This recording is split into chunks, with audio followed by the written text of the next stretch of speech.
самый уютный рецепт этой осенью. Я взяла 2 больших яблока, у меня они, конечно же, домашние, и очистила от кожуры.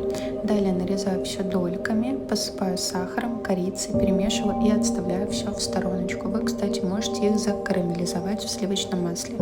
Далее сливочное масло соединяю с сахаром и по одному яйцу потихонечку добавляю в массу.